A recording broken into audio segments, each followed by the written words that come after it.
Sithanda ukubingelelana samukelana kusifundo sethu salona leli viki. Sibonga uThixo osigcinileyo phakathi kwesikhathi. Siqhubeka sifunda. Mina engikhulumayo ngoAmos Maforo. Ngizanxusa isihlobo zami ukuthi balibingelele labo.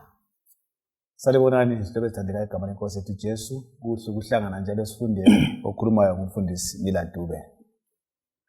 Salibonani lonke bathandekayo, siyabonga umusa wenkosi osusilethile njalo kusona lesi sifundo. Mina nguMrs Siboneni Mhla. Ngiyalibingelela lonke ngegama lenkosi yethu Jesu. Okhulumayo nguMrs Nozinhle Mpofu. Singakangeni kusifundo sethu sizakuba lethuba lomthandazo kasikhothaniseni amakhanda sikhuleke.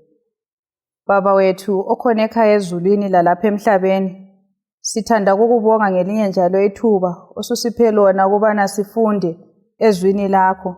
Sinxusa ubukhona bukaMoya Engcwele ukubana sivezele amaqiniso aselizwini lakho bese siphila ngawo. Sikhulekela futhi njalo ukubana usincedise lona leli qiniso silabela abanye. Ngelihle igama lenkosi yethu Jesu siyakhuleka. Amen. Amen. Siyabonga mandlo thandazo. Siqhubeka sihlobo zami sikubhuku likaKolose kuleli viki. Lapho esizananzelela kakhulu ubukhulu bukaKristu, ukuqala kukaKristu, ukuqhakatheka kwakhe uKristu enkolweni yethu. Nguye umsunguli lomphelelisi wokholo lwethu. Nguye owayekhona ukuqala kungakabi khona. Nguye esingaye, nguye sizathi simchasise sisabelana. Sizananzelela sihlobo esithandekayo kumhlaba esesiphila kiyo kwezenkolo. Abantu abanengi bayasola, bayaphikisana lobuNkulunkulu bukaJesu. Kuleli viki sizake sithi sinanzelele ngokuloba kweBhayibheli ukuthi iBhayibheli lithini ngazona lezi indaba, ikakhulu kubhuku likaKolose esichasisela la. Sicela mandlo usikhangelele uKolose 1 ivesi ngu15 ngu17 okuyindinyana yethu yokwaziwa ngekhanda.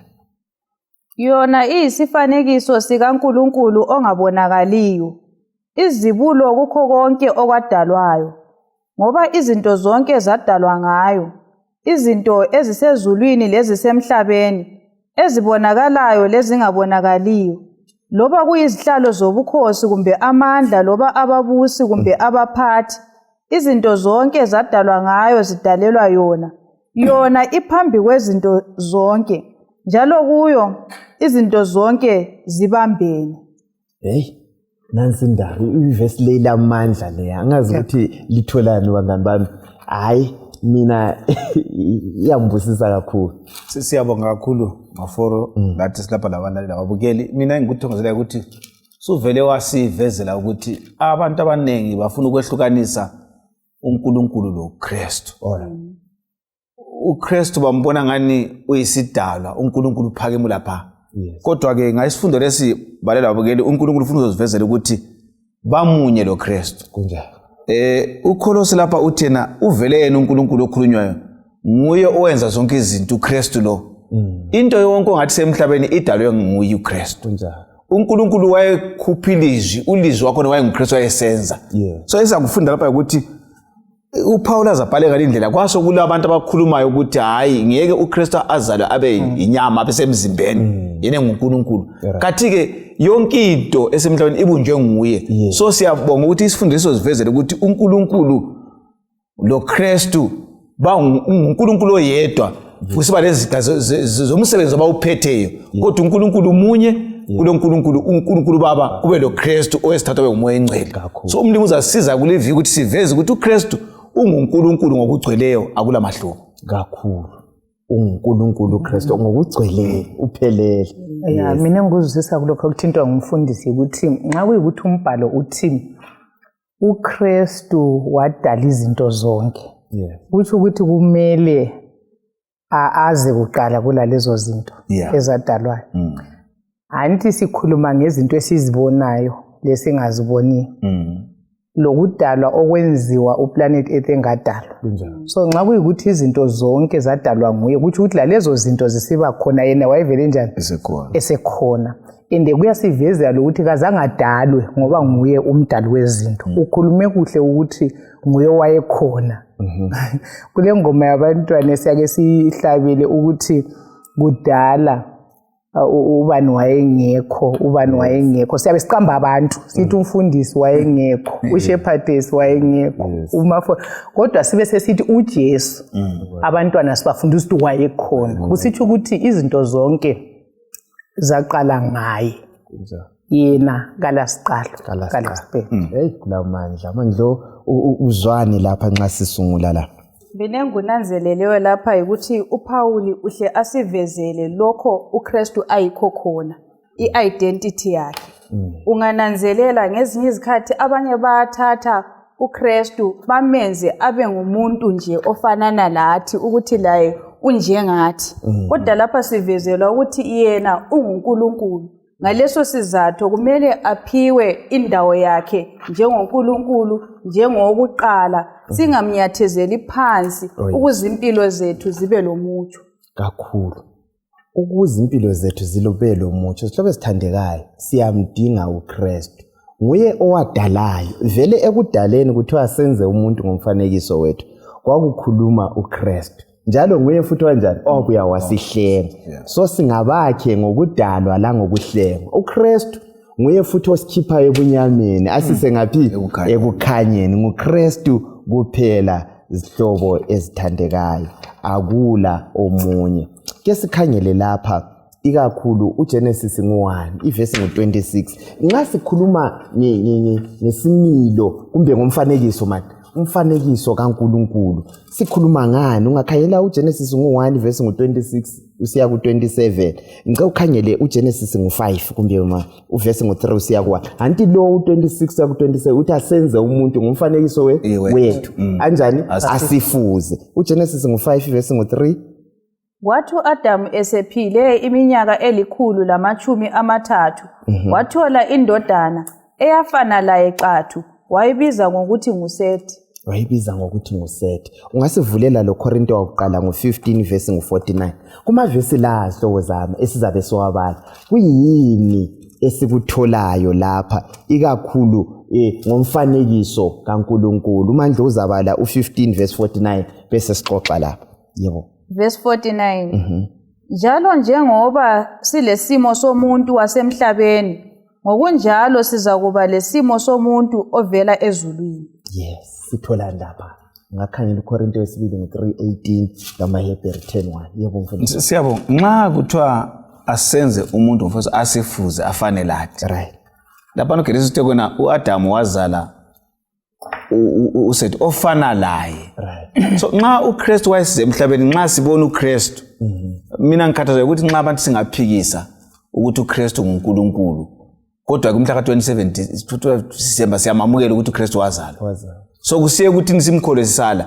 So ukuba khona kwaKristu emhlabeni wayezoveza uNkulunkulu ngesikhiwa wayereflect uNkulunkulu. So ukubona uKristu la phambili uzakhuluma lapha uJesu uthi obone mina ubone ubaba. So ukubona uKristu yikubona uNkulunkulu. uPaul azathi kwenye indawo uJesu wayeloThixo bekuyisa umhlaba. Abachiyani uJesu nguNkulunkulu. uNkulunkulu nguNkulunkulu. nguNkulunkulu munye oveza ukusebenzela umuntu asindiswe ngengatshe ezehlukeneyo. So nxa kuthi kona sidalwe ngomfanekiso wakhe silesimo sikaKristu ngokubona umuntu ulesimo sikaKristu sikaNkulunkulu. So uNkulunkulu uthena kuKristu uzivezile emhlabeni. Right. So umuntu obona uKristu ubona uNkulunkulu. Angeke simphikise uKristu nxa sikholwa uNkulunkulu. Ngeke sikhole uKristu sisala uNkulunkulu. So umuntu othi uNkulunkulu uyamazi esala uKristu hayi kakafike ekwazi uNkulunkulu. So ukuba isimo sikaNkulunkulu yikwamukela uKristu simbona ebethelwa simkhola ukuthi wabakhona. Lathi ke nxa sibona umuntu umkhangele edaliwe ulomfanekiso kaNkulunkulu. So uNkulunkulu ke uyilokho esikufunda sikukholwa ukuthi uyisimo sikaKristu uNkulunkulu. Lathi ke asikamukele lesi simo simkholwe. Yiko igcina lapha sithena nxa sikholwa isimo semhlabeni sikaKristu lesimo sezulwini sakuba njalo. So umuntu oza kuyezulwini uza kuyezulwini njengoKristu wahamba ngoba uKristu uyindlela yethu futhi yokwezulwini njengoba isimo sikaNkulunkulu kithi. So kujulile nxa ngimuza umfundisi kujule ukudlula lokho kompikitsha ukuthi nxa sikhuluma isithombe nxa usithethe uphonga ukuthi ngumfanekiso lwa yes umlobo usinike umfanekiso wepikitsha ukuthi i-two dimensional kuloku nxa ungipha umpikitsha ungangipha iphambili mhlambe lecele kodwa ingemuva lephakathi kayikuvela so abe sesithi even okubaziwe isithombe sibaziwe siyabe simele yanti silesithombe lesiyane silaphana esikabankomandi but kulokunye esikusilelayo sisilela even impilo uyayibona esikutshoyo asikhulumi kasimelanga nkomo vele kodwa nxa sithi uJesu is the express image kaNkulunkulu kuveza ukuthi konke uNkulunkulu ayikokhona ikuJesu ayikokhona inature uNkulunkulu ayiyo yona uJesu ayiyo yona amandla uJesu uNkulunkulu alawo uJesu alawo so uJesu ubuye wazo uveza uNkulunkulu ngokuphelela right ingqondo kaNkulunkulu amandla kaNkulunkulu isimilo sikaNkulunkulu konke ubuNkulunkulu bonke buvezakale kuJesu kakhulu kakhulu mandlo kuyini ongabe uyakuthola kumbe siwatholela amavesi ngabala lawo usiqhubeka chaze lo umaHebheru ngo-10:1 yes amaHebheru ngo-10 ivesi lika-1 umthetho uyisithunzi nje sezinto ezinhle ezizayo hatshi lokhu okuyikho uqobo ngenxa yalokhu awungeke njengemihlatshelo efanayo ephindwa okungapheliyo iminyaka leminyaka ubenze baphelele loba labo abasondela ekukhonzeni it's okay kumbe kuyini okutholayo kulawo mavesi kade siwabala lawo mandlo ungakuchasisa mina benginanzelela ukuthi ngendlela ecacileyo lendlela ebalulekileyo uNkulunkulu uziveze ngoJesu Kristu umuntu angeke ambone uNkulunkulu kodwa nxa usuthe wabona indlela uKristu ayenza ngayo acabanga ngayo abamba ngayo izinto kuhle kusivezele lokhu uNkulunkulu ayikho khona kungayehlukananga kungachiyananga so ngendlela ebalulekileyo singabona uKristu sesibone uNkulunkulu lanxa ngiyangizwa abanye besithi ngeke thina sikhoze uNkulunkulu wakhona ongabonwayo uNkulunkulu ongabonwayo wabonakala kuJesu Kristu right indaba lemhlobo waditsho ukuthi express image lisitshoni kanqothi express you know ngizwile liqathanisa la ngesithombe isithombe silampile so sithini okukuJesu yikho khona okuNkulunkulu yikho kanye ngoba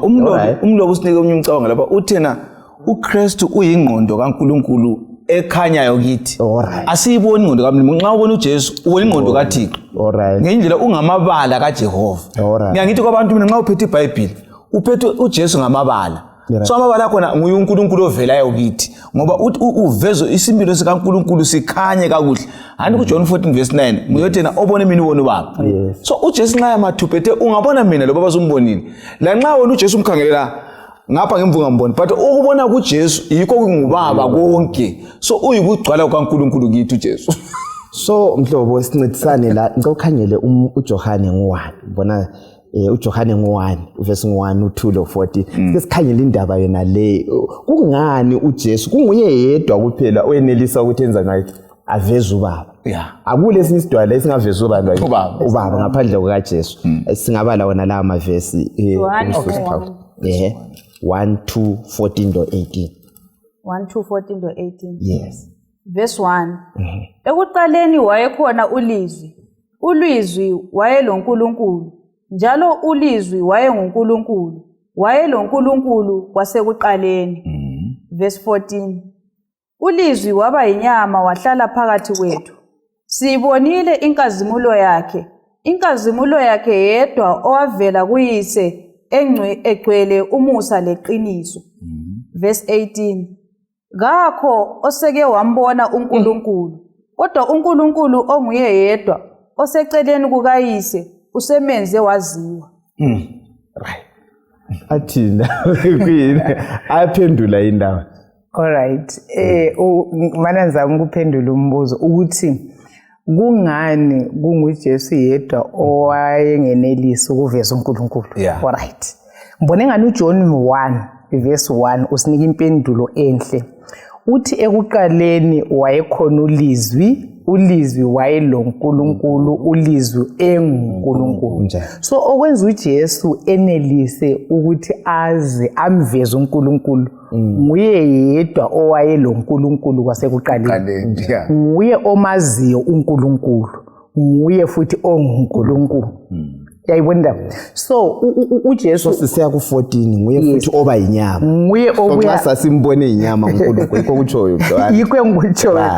And nxa sesiya ku14 wasesembesa inkazimulo yobuNkulunkulu ngenyama ukuze azohlenga inyama. Uyabona ukuthi isono maforo vele lo uNkulunkulu kakubonani. Ngabe uJesu weza engemisanga kakula muntu wayengasinda, abantu babeya kufa bebulawa yibungcwele bukaNkulunkulu. So uJesu kwakumela sithe kodwa engumuntu enjalo, okay, mana ngathi ukuthi engumuntu enjalo eyizimo ezimbili ezinjalo, enguNkulunkulu opheleleyo futhi engumuntu opheleleyo, wenelisa ukuveza uNkulunkulu ngokuphelela. Alright. Yes, siyabonga. Kulama verse ambalwa amanye avezayo ukuthi uJesu lo uNkulunkulu bamunye. Ungakhayelwa uJohn ngo10 verse ngo30 uthi mina lo baba simunye. John 5 verse 17 athi ukuthi ubaba uyasebenza lokho eqhubeke esebenza. Lami into konsebenza. Athi akuloza kubaba ngaphandle. Bese kusiba legama leli lisetshenziswayo ukuthi I am mina. Angithi yes ke salibona lisetshenziswa ekhulumisana lo Mose lapha. I am mina lo nxa sethi ngiyisinko ngingamanzi okuphila ngikukhanya I am igama leli lingelikabani ngibani okuthiwa ngu I am kuyabe kusitshona ngezwa leli gama lisetshenziswa lapha ngokomba. Singabuyela khona phela kuSothos 3 verse 14 lapho uNkulunkulu aziveza khona uMose sithena nxa bezambuza ngale oIsrayeli ukuthi uthunywe umbani ngizathi ngubani uzathi nginguye. Nginguye akula siqala kula siphetho sakhe. Ngoba uNkulunkulu kala isikhathi sadayelwa abantu ukuthi thina kusungula ngoJanuary safika kwadalwa thina yena wayevele khona ukhona uza kuba khona hambe ukuthi onguye owayevele khona okhona oza kuba khona nguye ondithumileyo ngoba angeke limfake phakathi kwespace yempilo yeni akwane. UNkulunkulu ongakwaniyo but wehlile ngoJesu wazi ukuthi khoqo phakathi kwethu ukuthi asisuse. So ngenye indlela uNkulunkulu lapho thina uJesu lo engimthumile uzoveza mina nginguNkulunkulu sindawonye ekuletheni umhlaba. So kuhle balalo abakele sikholwe ukuthi nxa umbhalo usithi nginguye onguye uJesu athi ngiyisinkwa sokuphila. So ngiyimi isinkwa sakho esinika impilo abuye futhi yimi futhi umalusi. Angeke libe lo malusi odlula mina ngiyimpilo mina ngithanda ukuthi ngiyikuvuka lokuphila ngimi iyangiqeda. Uthi hayi ngizile lapho ukuthi linavele libhalwe bafile ngesono kodwa mina ngase ngifike kini sengikuvuka lokuphila. So impilo isikhona ebantwini. So nginguye nanzela izikhathi eziningi nxa wayezibiza yakhumbula sebefuna ukumbopha engadini lapha wathi nginguye kuthiwa bawe lapha igama leli alilula. Sike sikhangele lapha even indaba leyo ukuthi siqathanise ukuthi kwakungathunyelwa yini nxa sisenyalizwa lokho eselikulethini nxa kwakungathunyelwa esinye isidalo kwakuyavuma yini ukuthi abantu basindiswe kwakuyakwenela yini mhlobo? Indaba le imhlobo yayingeke ivume vele umuntu wayengekasindiseke ngabe kwathunywa isidalwa kumbe ingilosi ele rank enganani.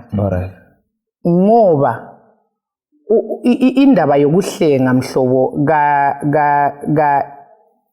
isinika ukuthi okwakulahlekile kumbe okwakulinyaziwe kumbe okwakuchallengewe isimilo sikaNkulunkulu intando kaNkulunkulu yibuNkulunkulu. And so kwakudinga uNkulunkulu ngokwakhe ukuthi aze kwakudinga lokho kulingana lo uNkulunkulu ukuthi kuze kubuyisele isimilo sikaNkulunkulu kuposition yaso. Uyabona ukuthi so yikho uJesu enguye yedwa ofaneleyo. Ngithe ngifunda kuthiwa ingilosi zike zathi uJesu ku plan of redemption uJesu esechaza ukuthi hayi kumele mina ngihambe samangala ngoba zazimthande ungikhomanda zimrespect zikwazi ukuthi uNkulunkulu enkazimulo yakhe so ezinye zake zathi hayi wothi kuhambe thina so icebo vele lalingasoze liphutshe ngoba isimilo sikaNkulunkulu sasingeke siyebuyiselwa into edaliweyo kwakudinga uNkulunkulu ngokwakhe right ukungezelela khonapho singakhangela noba ku Revelations chapter 5 verse 5 laphana lapho esithola khona ukuthi inqobile ingwenyama yakoJuda right uJesu nguye yedwa owayelemmpawu ezazilingana ukuthi zibe ngumhlatshelo umuntu owayenguNkulunkulu futhi aphinde abe lokuba ngumuntu nguye osizwisisayo sithola futhi ukuthi nguye owafa wavuka wanqoba nxa kwakukhangelwa ezulwini lemhlabeni akula owayelemmpawu zona lezo ezazingayenela kumbe ezazingavala isono lesesasesikhona asibhadale kwenile alright maforo uShepherd ungikhumbuza okunye ukuthi uJesu nxa sithi kwakumele kube nguNkulunkulu kwakudinga lo ole life oyimpilo ongela mpilo eyeme kweyinye indawo yakuzenza ngokuthi uJesu yikho esithi yimi umalusi olungileyo ngiyayibeka impilo yami la ngiphinde ngibe lamandla okuyithatha so isidalwa sasiyabe siyemise ukuphila kwaso lokufa kwaso lokuvuka kwaso kokunye uyakubona so we needed uNkulunkulu ngokwakho olamandla okuyibeka impilo aphinda ayithathe olayo original hey man mfundisi siyakundaba yobuzibulo lapha bese lichilo ukuthi nguyi original angithi phela xa sikhuluma lapha ngobuzibulo kumbe kusiko lesihebheru lona le lapho kwakhelwe khona esifunda khona iBhayibheli nxa kukhulunywa ngokuthi leli lizibulo kuyabe kusithiwone kutsho nguye oqala ukuzalwa kuyabe kuthiwone khona phana ikakhulu sikhangela indaba yokuthi ngowakuqala ifirstborn kumbe ngulethe ngalenje siyabonga kuvele ngokutsho kwakho okwakuqala ukuthi izibulo ngumuntu ozala kuqala kodwa ngase sibuya koIsrael izibulo kwakukhangelwe ngathi istatus ukuthi umuntu lo usenikezwe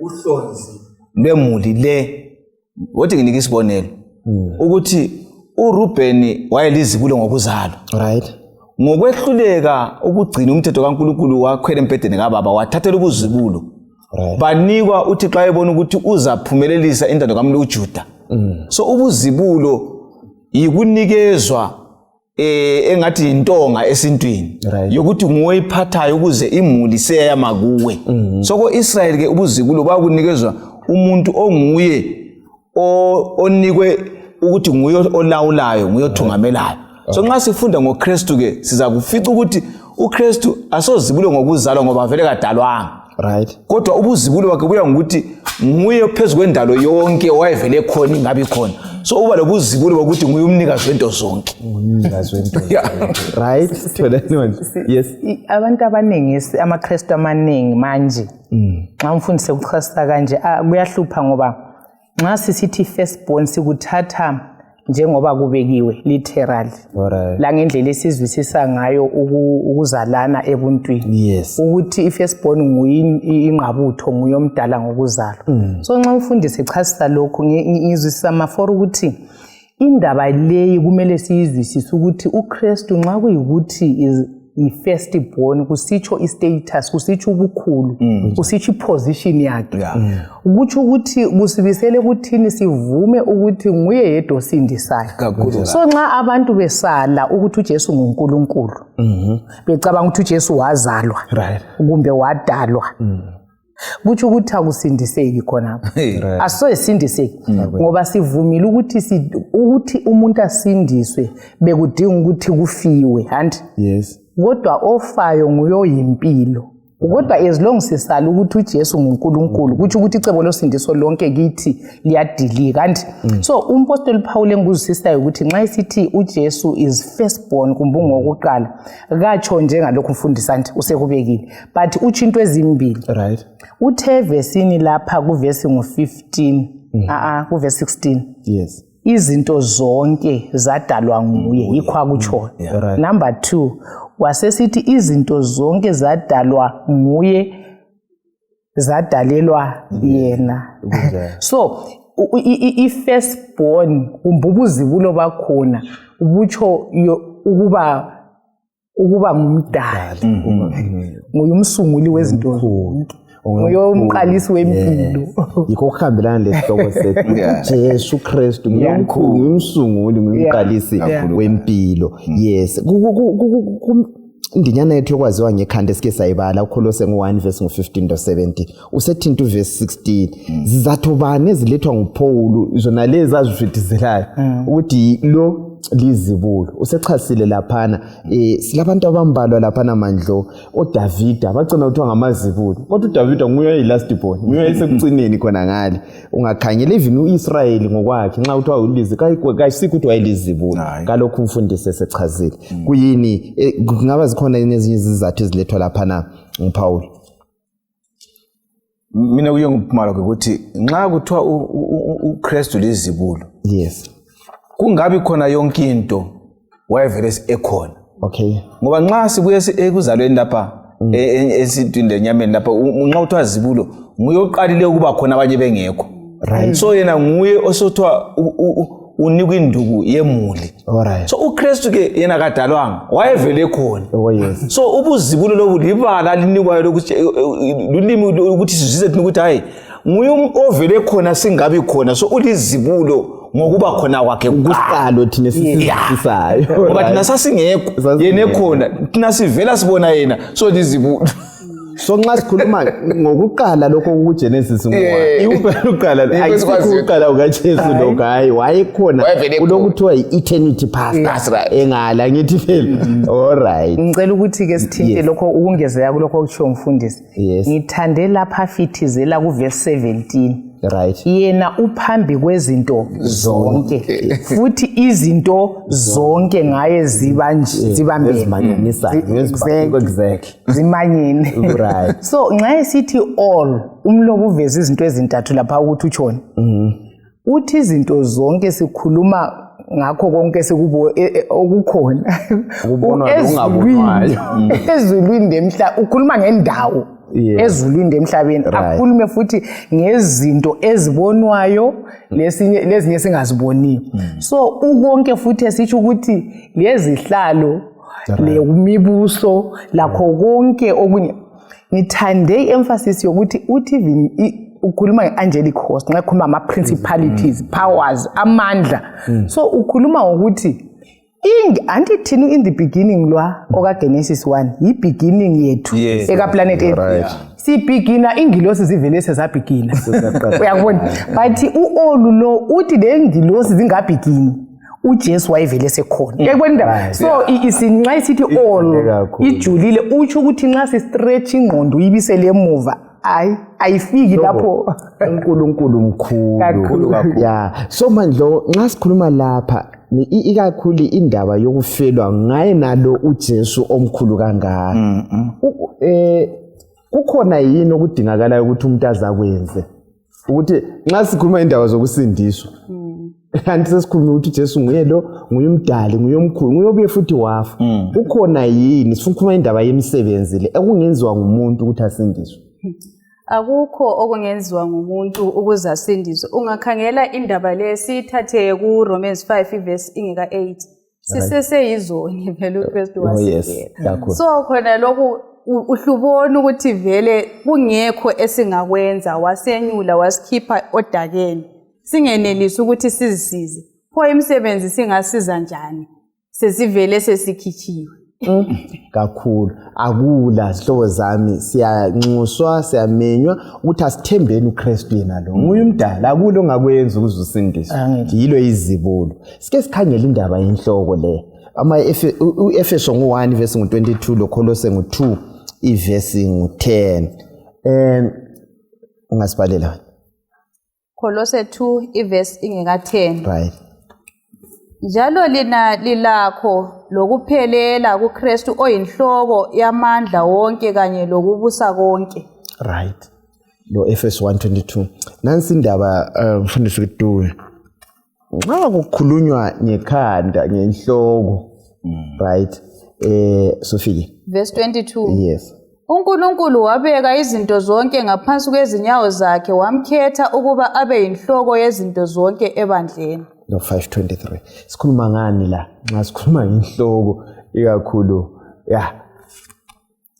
isihloko sithi sona uyinhloko yomzimba umzimba olibandla okulibandla yes ungananzela amavesi abaliweyo kule nhloko yokuthungamela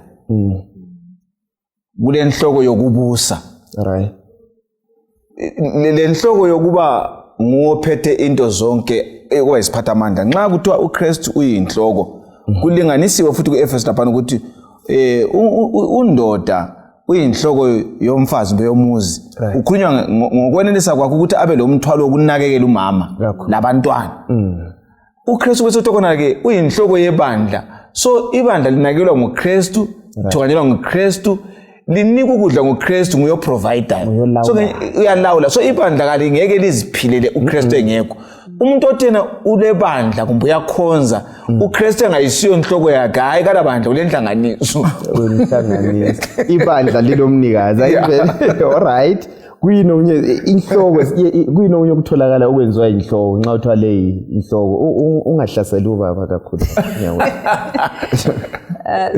khona phela ukuthi inhloko yikho lapho okulento zonke ukuthatha idirection kusukela ekhanda so lapha nxa sivezi ukuthi vele thina siyingxenye yomzimba right ikhanda leli lilomnikazi so kuhle kusenzema for sizehlise ukuthi nxa sikhangela ibandla likaNkuluNkulu libandla lakhe nguye olithungamelayo nguye olikhuselayo yikho ubona lapha wena nxa ungekho izinto ziyahamba ngoba umthungameli uvela ukhona iziphuko so kuyabe kuyinto nje iprivilege ithuba uNkulunkulu asinika lona ukuthi lawe iba yingxenye khona lapho so kusenza sizehlise kakhulu sinanzelela indawo kaNkulunkulu ukuthi iphakeme thina sizehlise njengengxenye yomzimba kakhulu sizehlise mhlobo wami kuyini okunye singabe siyakuthola kakhulu ngomcabango womzimba lenhloko leyo okungasisiza umzekeliso nalo osetshenziswayo ukuthi uKristu uyinhloko kusisiza njani kakhulu sikhanyele ubukhulu bakhe kusifunda ngicabanga ukuthi abafowethu sebekulethile lapho ukuthi kuthi ukuthi ukuthungamela le direction yonke ivela kuNkulunkulu kunjalo yikho kungela muntu oyedwa kufanele abetsheli abantu ukuthi kwenziweni uKristu ngomoya wakhe nguyokumelana ibandla ukuthi liya ngaphi kunjalo mana ngiqhubeke ngikhulume ngobudlelwano obukhona kuma members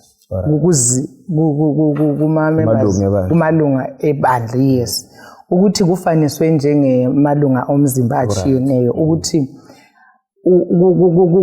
kusebenzelana ndawonye kunjalo kakho ngathi umzimba wonke ubungeke kube isandla ngoba umzimba wonke ubuzabamba uyasebenza ukubamba ukuhamba bekuyaba ngaphi ukuhlafuna bekuyaba ngaphi izinto ezinjalo yakuzo so umbuzo kulombuzo enguthandileyo lapha nove office yalokho engikutshoyo ukuthi ncede kungathi ukuthi yisiphi isitho somzimba obungakhetha ukuthi ungabi laso omnye esephendle akula la nxa uzipho luluncane lunjani uyawuluza ukuthi lungalimala umzimba wonke uyangena ebuhlungwini uthwalisana ubuhlungu kunjalo ngabe sensiba lombuzo mina maforo ukuthi nxa kuyikuthi umzimba uzwelana okunjalo uthwalelana njalo ubuhlungu lomthwalo thina njengamalungu ebandla kuyini esikwenzayo nxa ilunga lomzimba ligula omunye esegulelwa egula esehluleka eswela senzani njengebandla ngoba ngendlela umzimba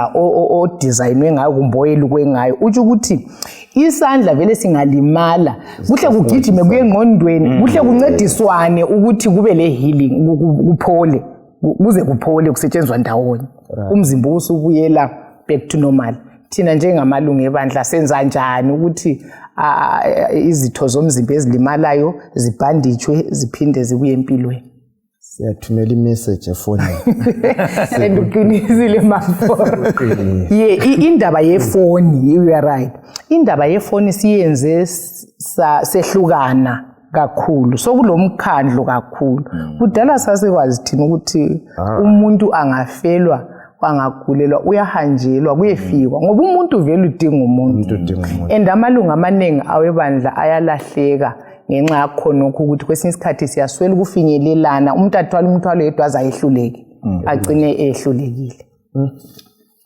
Siyamdinga uKristu kakhulu. Sike sikhangele uKolose 1:18. Indaba ikakhulu yokuqala kuhlangana njani ukuthi uKristu uyinhloko futhi ngapha abe ngokuqala. Sike sibalele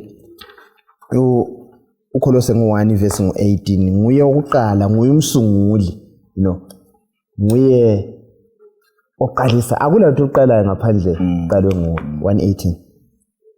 Inhloko yomzimba ibandla iyikuqala lezibulo elivela kwabafileyo ukuze ibe lobukhosi ezintweni zonke. Right, sikuhlanganisa njani kulobudlelwano bani lapha? Ngicabanga lo ukuthi uKristu uyinhloko njalo ungumsunguli kumbe ungumqalisi.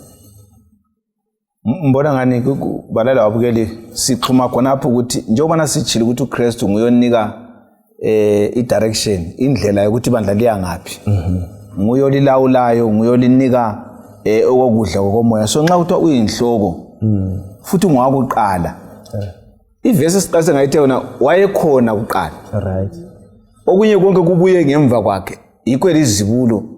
Uyinhloko ngoba ibandla kuba khona kwalo lizelwe nguye. Right. Esivesi phambane kwanapana wayeveza ukuthi ibandla liphuma lapha liqhubeka siya phambili ekuthiwa ngamaKristu. Lalivele ikhona izolo engabuye esiphambanweni. So ungwakuqala eyinhloko ngoba uzalithungamela uyalithungamela ibandla leli futhi lize ngaye. Likhona nje nguye licandulileyo, nguye lilawulayo. So uyikho konke uNkulunkulu umuntu lebandla kugcinwe nguThixo nguye lithungamelayo. So ukudala kwakhe kuvezwa ukuthi ibandla leli nxa likhona liphila ngenxa yakhe. Kunjani? Uthi sungulile engumdali aphinda lithungamele. So nguye umnikazi walo. Ukwakhuluma mama lapha ukuthi ekukholweni kwethu akula muntu ongathi ukuthi yena ulengxenye ukuthi ibandla liphile. Right. La nxa sinikwa umsebenzi thile siphethe okungayisikho kwethu. Umnikazi wakho uyalilawula. Ukwakhuluma futhi shepherd ukuthi ungazi usuke maforo uthi usugula. Uyaphendula lokho bekhonze church. Ngoba vele umnikazi walo ukhona. Kumele sikwazi ukuthi umnikazi webandla ngubani. Siliphathe ngokuthuthumela ngoba ukhona ulikhangele. Right, kakhulu. Umnikazi nguKristu. Akasomsunguli nje kuphela wendalo. Yeah. Kodwa lani futhi lokuhlengwa nguyoqala, nguyaqalayo osungulayo ukuthi kumele kuhlelwe la ukuthi kuyehlenga umuntu. Futhi bengifuna ukungezela amaforo ngithi nguye futhi umsunguli wempilo entsha. Nguyolamandla okusidala kutsha. Lapho sisamukela uJesu njengenkosi siphiwe ukulunga kwakhe. Yena abe sesiza ezimpilweni zethu azodala impilo entsha. Iyo phela lene ku Romans 6 ukuthi thina sifakanye loKristu sivuke sesempilweni enjani entsha. So uKristu unguye umnikazi kumbe umsunguli waleyo mpilo. Okunye nguthandayo lapha mhlobo i second part ethe uJesu nguye izibulo kwabafileyo. So ifirstborn nxa ufuna ukubona ukuthi uJesu indaba yefirstborn icho lokhu umfundisi ake akuchasisa ukuthi ucho i-position bi-status anti uJesu ayisuyo uqala ukuthi avuke. So akutsho khona nxa sithi firstborn asikuthathi literal kodwa kuveza ukuthi i-resurrection yakhe iliyana eyakhe immortality mana ngitsho njalo ukuthi akuphinde kufiwe. Abantu esingababona bake bevuswa besenzani babelamandla ukufa kwakulokho kulamandla phezulu. So kusitshela ukuthi even uJesu ngamandla okuba yizibulo kwabafileyo ulamandla futhi okunika abantu impilo abakufa kuye. So uyayibona ukuthi uphethe isihlalo esiphezulu kwezihlalo zonke. Kulamandla lokho mhlobo okulethayo. Vele uKristu hlobo zakhe ukufa kufayo lokho kwakuyikufa kwesibili. Yikho akufayo. Yikho esiba lizibulo. Nguye wavukayo. Labo Elijah labo bonke laba oMose laba abasebesezulwini babehambe ngesikweleti ngabe kasafanga wavuka lapha babeyaphenduka la ngoba babengela lungelo lokuya ngapha. Yabona umugcotsho awuthi ukufa ngokwesibili uLazaro wamvusa kodwa uyawalala ngoba ungafika uvuko lwesibili. So uKristu ukufa kwakhe hayi Lazaro lapha ngisilinganiso ebantwini ukuthi kuzavukwa but uzabuya ulale ngoba sisemhlabeni kodwa mina okwami ukufa lokuvuka vele sengihle ngabhadala ekucineni umuntu wonke okhole kuKristu uzakuvuka. So nxa uthi ulizibulo konke ukufa okuzafuka ngabantu abakholwa kuJesu osifele uqala wavuka nguJesu singena ngaye. So usesidemonstrate wasitshengisa ukuthi kuyavukeka. So indaba ekhona balelo babukeli ukuthi uKristu lo asimkholelwa ukuthi nguye umdalo wento zonke, nguye wakuqala futhi ekufeni futhi uqalile ukufa wavuka singesabi ke silokuvuka olukhona ngenxa kaJesu. Right. Mandlo kulezi zizathu ezimbalwa lapha ezingaba izikhombisa ezilethwa nguPaul eziyenza uKristu aqhakatheke kumbe abe ngokuqala kumbe abe nguye ophambili omkhulu. Ungabe kuyiziphi lezi uzitholile? Ebengutholile laphana ikhona la ukuthi uKristu vele wayekhona wasekuqaleni. Right. Futhi njalo simthola ukuthi izinto zonke zidalwa ngaye. Right. Simthola futhi engumsunguli okudalwa lokudala kakasha. Kuhle kungesabise maforo ukuthi akula muntu esingamfaka simlinganise lo Kristu. Ngiyangibone kwezinye indawo uzobe sithi thina solo linantsho lilo Jesu thina silobani. Xa umfaka lapha vele uhlumbone silela nxa kade singathatha siqathanise sithike uzelwe ngo19 Chakuti Chasawuhle yena lo vele wayekhona ukuqala kungakabi khona. Ubusukhangela lezinto alazo laba abanye seke sizwe ukuthi so wafa sokwangena ubani. Singakwenzi khonokho balaleli lababukeli sithola ukuthi uKristu kasimpheni indawo yakhe umkhulu kakhulu. Akula esingathi simqathaniselayo, akula futhi esingamlinga lanxa kulamabizo esake sawezwa amahla athandekayo akule elidlule likaKristu. Lamandla lakho yes ayikhona akula. Nguye owakuqala, nguye okugcina, wahlala ekhona, uzahlala enjani bakithi ekhona, nguye umthungameli woluntu lonke. Kusingancedisana njani lababukeli labalaleli ukuthi babe lenkambo emnandi lo Kristu lo omkhulu? Yazi abantu lapho ngophila wethi siyakhonza nje kuphela abantu were not tapping into that power ukuthi but sithole amandla la. Yazi kwesinye isikhathi uyathi le bhazuka so uhambo lokhu utshaya inyoni ngereke wena ibhazuka kumbe usebenzisa ukutshaya inyoni ibhazuka leli ukuthi you have got this powerful lesikhala esilamandla lesi esinguJesu. Singancedisa njani abantu ukuthi bananzelele esakwenzelwa nguKristu ukuthi umkhulu ngani? Kudinga ubudlelwano balela babukeli lo Kristu esikhuluma ngaye. Akudingi umkhuluma ngomlomo kuphela. Right. Singathi nasesamukela uKristu sesingamaKristu. Right. Kumele sidlelane. Yes. Njani? Kumele ngidingisise ngombhalo wakhe. Right. Indlela afuna mphile ngayo emthethweni wakhe lelizwi lakhe. Bese ngisiba lobudlelwano bakhe emthandazweni suku zonke. Ngiphinde ngifuthi ngivume uthumo lwakhe ngimsebenzele. Akulabantu abangathi bayathandana bangalabudlelwano. Ngikhuluma ngoba semtshadweni. So nxa usithi lo Kristu umamukele ukuze ube lenkambo laye, hamba laye elizwini lakhe, ekusebenzeni laye, ukuze angikhulise kumele nami ngiphatheke kuye. Mina ngiyake ngithi nxa ngifundisa ngesitwathi ngithi mina uKristu wasihlonipha uthi sizisebenze kanye loThixo.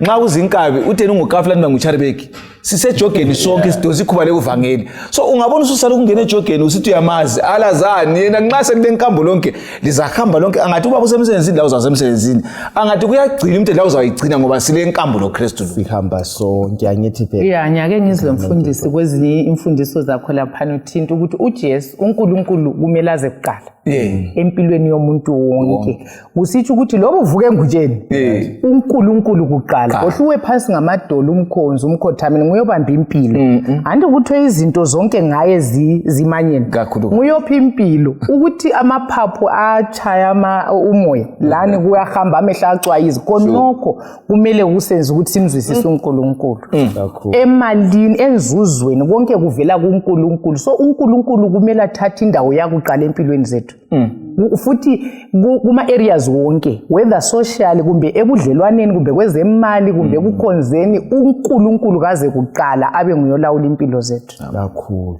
hey sike sikhangele indaba yokubuyisana lapha uJesu nguye oseletha iuniverse yonke ukuthi kube lokuhlanga kube lokumanyana ngalokho yayisihlamukile uvesi ngo19-20 lapha namandla ukuKolose 1 ngoba uNkulunkulu wathokoza ukuba ukuphelela kwakhe kube kuyo lokuthi ngayo abuyisane lezinto zonke loba kuyizinto ezisemhlabeni kumbe izinto ezisezulwini ngokwenza ukuthula ngegazi layo elachithwa esiphambanweni ngikubuyisana abantu ukuphi manje okwenziwa nguKristu ngesiphambano njalo kumqoka kanganani lokho kuyasiphathisa ngayiphi indlela lokho kubuyisana kuyadingakala udingakala kakhulu ngiqale ngithi mina ekuphileni abantu bangaxabana kuyakukhulunywa ukuthi ukubuyisana right ukubuyisana kwakho nokunye kudinga isihlobo eseduze right esingabuya sikhumisana umlotha abantu laba yes thina sasuka kuThixo ngokuhlamuka kwabazali bethu Adam noEva yes kodwa kuKristu ngomusa wakhe wazenza uAdam wesibili wayeza lapha enguNkulunkulu nguye sekhunya lapho ukuthi uKristu lo uba isithunywa sikaNkulunkulu sokusiletha thina asibuyisele kusimo sokuphila singesabi lenkazimulo kaThixo siphila phakathi kwayo so ukufa kwaKristu kwenza ukuthi sibe lelungelo ukuthi sikhonze sibe lelungelo ukuthi sibe thwa ngamadoda amadakaza akhe lungelo ukuthi sithwe singimuli yakhe so kubuyisana kwethu loNkulunkulu nguKristu esesiphambanweni ukufa kwasithatha kwasisusa eminyameni kwasifaka ekukhanyeni sesiphila impilo yokufakwa ubuNkulunkulu ngoKristu ophakathi kwethu so yena ngaphuma ngeke sixoxe ngoNkulunkulu ngeke sikhulume loNkulunkulu kodwa ngaba khona uKristu phakathi kwethu kulula ukuthi sibaba wethu ngoba sizwa ngoNkulunkulu ngenxa kaJesu phakathi kwethu yeah right ngifundele ibhuku umfundisi ukucizelela lokho okuchoyo ngezelela lithi in eternity past and likhuluma ngembali yokudalwa kwezinto lokungena kwesono kule chapter ngani ikhuluma asayikhumbuli kuhle kodwa ikhuluma ukuthi ukujula kwecebo lokusindisa and likhuluma ngokuthi number 1 isiphambano vele ngiyakupoint yokuthi ukubuyisa izinto zonke umuntu ubuyiselwa kuNkulunkulu ngesiphambano and ngesiphambano isimilo sikaNkulunkulu sibuyisele endaweni yaso ngoba usathana ubuye lapho watshela abantu ukuthi uNkulunkulu kanaki uNkulunkulu lochuku umthetho wakho njani so isiphambano sodwa siveza sibuyisela icharacter kaNkulunkulu endaweni yakhe ngoba simemeza ukuthi God is love wonke umuntu kumele abekwazi ukuthi isimilo sikaNkulunkulu sinjani abe sethinto kwesithathu ukuthi isiphambano besivuyisa iuniverse yonke ngoba even imhlaba engawanga ukhuluma ngokuthi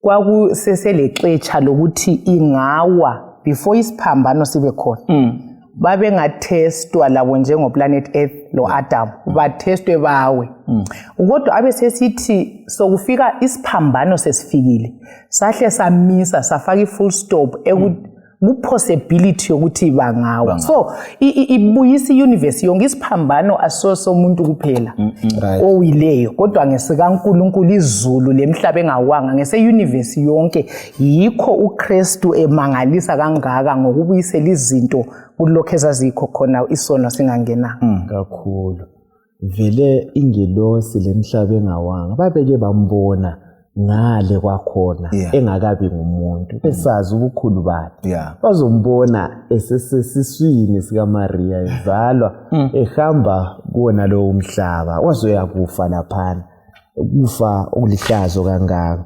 babona uthando olungaka uthi uNkulunkulu omkhulu kanje afe ezohlenga thina manje kukhona okunye sikutholayo ikakhulu indaba leyi yokubuyisana eyenziwa nguKristu la amandla akhona sifundani ikakhulu uluntu lwayo siyakudelela lokhu yazi delele uKristu lokho asenzela sikuchaya indiva nje kuphela singaboni njenganto yalutho. Khona lokho nje indaba yesiphambano kumele sihlale sifunda njalo nje ukwenzela ukuthi singaphili buchapha. Ungakhangela uJesu esifa esiphambanweni esibhadalela izono zethu. Bathi wakubhadala konke. Evuka khonapho simthwela esenza umsebenzi omkhulu kakhulu endaweni engcwele ukuthi asincengile. So sithola ukuthi uJesu ulomsebenzi omkhulu asenzela wona njengoluntu ukuthi sibuyisane lo baba okungangokuthi akula muntu okumele esabe ukuthi mina ngisone esikhulu akuvumi ukuthi nisondele kubaba. Abakhule kudala bayakwazi ukuthi kusithi nxa izinto zingaphambaniseka ucatsha ngemva kukamama umama nguye sesiyakukhulumela ukuthi hayi laphana umntwana uphambanisile kungeneke. So ngoKristu siyenelisa ukuthi siphile impilo ezingaxabani lo baba esinika amandla khonokhana ukuthi wafa wavuka lathi wasinika amandla ukuthi khethekile ukuthi singene sajula okunganani esonweni siyenelisa ukuthi ngamandla esiwaphiwa nguye nxa simamukela uyasinika amandla ukuthi siphile impilo ezihlambulukileyo kakhulu. Umandla ulethe enye aspect eqakathekile. uNkulunkulu nxa esibhekile ebona indodana yakhe uNkulunkulu indodana akasaboni isona anye isoni ubona indodana ngapha lathi uKristu uyamvala imimbese uNkulunkulu ngoba thina singaqothulwa uNkulunkulu baba yabo asincengele kube lokubuyiswana siyamdinga lo msindisi kakhulu sihlobo zami ezithandekayo. Ibisisithi lapha ungabala ibhuku uEvangelism uthi uKristu upage ngo614 uthi uKristu uyikuphelela enjalo uyikuphelela kobuNkulunkulu. Ilizwi likaBaba liyatsho ukubana umfanekiso kaNkulunkulu uphelele ekubeni nguye kwakhe. Angazi ukuthi singengeza yini nxa kukhona okunye sikutholileyo ikakhulu la kumoya wesiprophet sizihlanganise lezi ndaba nxa sikhangele indaba yona le indaba kaJesu emkhulu engumsindisi wethu. Siyabonga mina engufitizelayo kakhulu balele ukuthi nxa ungakhangela indaba kaKristu enguNkulunkulu emkhulu engumsindisi ungayifika nje usiya kuJohn 3:16 ukuthi walithandilizwe kangaka. Ukulithanda kwakhe ilizwe kangaka kuveza ukuthi wayevele khona elikhangelelisiwa wasethatha ke inyathelo lokuthi abe nguye ekuqaleni ukuthi athi azosibuyisela endaweni yethu. So siyabona uNkulunkulu uthando lwakhe umhlaba wonke lujule kangaka ukuthi wathatha isimo esasilethi kuthandabuza kuNkulunkulu kambuza phenduka yini kodwa ke esefile wavuka sithola ilungelo lokuthi sithiwe singabantu abakhe. So ngifisa ukuthi singadeleli ukufa kaJesu kakhulu singadeleli ukuJesu kuba indlalifa yombuso wezulu uba nguye futhi ingqabutho singadeleli futhi uJesu nguye umdali ngoba ngaye simile ngaye utsho njalo uPaul ku17 verse ngu26 usiya ku28 uthi ngaye siyahamba ngaye siyaphila umsebenzi lo ngaye singabantu. So ungakhupha uKristu usukhupha ukuphila ungakhupha uKristu ukhupha ukuthi kule bandla usukhupha amagama amachechi ngoba uzabe khona nguKristu bazama ukuthi singabathi so asibeleni kuKristu uzasingenisa endleni yokuphila bese siba ngamaKristu apheleleyo nguKristu kuphela zihlobo zami ezithandekayo. Yes Mandlo futhi sinanzelela ukuthi uyalingana loNkulunkulu. Oh yes. Khona lokhu kusenza ukubana sinanzelele ukuthi simuphe indawo yakhe singamfanisi labanye abantu nje ngoba unguNkulunkulu. Okuthi ukuthi ezimpilweni zethu kasimpheni indawo efaneleyo hlezi izinqumo esizenzayo ngabe ngokuqala kakhulu mhlobo wami Siyabonga mhlobo, mina ngifisa ukukutsho ukuthi uJesu ufanele ukukhonzwa ngoba unguNkulunkulu. Kulabe siyake sixoxe labanye sicabanga ukuthi uJesu ngumntwana kaNkulunkulu. Kulabanye abahle bakuveza ukuthi hayi mina ngeke ngimkhonze umntwana. Kodwa engifisa ukuthi sikuzwisise ukuthi hayi sesicacelwe lapho ukuthi uNkulunkulu nxa ekhuluma ngokuthi first born katsho ngokuzalwa lokho esikujwayeleyo, kodwa uKristu unguNkulunkulu ngokuphelela. Hayi akasimkhothameleni idolo lonke balikhothame ezulwini laphansi idolo lonke and eternity yonke uJesu uzakhonzwa. So kasizi lethenini kuKristu samukele ukusindiswa sivume alawula impilo zethu ngoba nguye yedwa lamandla okusipha impilo entsha. Kakhulu kulamazwi andhathekisileyo akhulunywa ngu-C.S. Lewis kubhuku leli Mere Christianity upage 41 uthi yena uKristu kachiyanga kumgceke nje ukuthi apho nguthiwa akaziwa ukuthi ngubani. Uthi ulezinqumo ezimbili kumbe lama choices amabili amele wenze.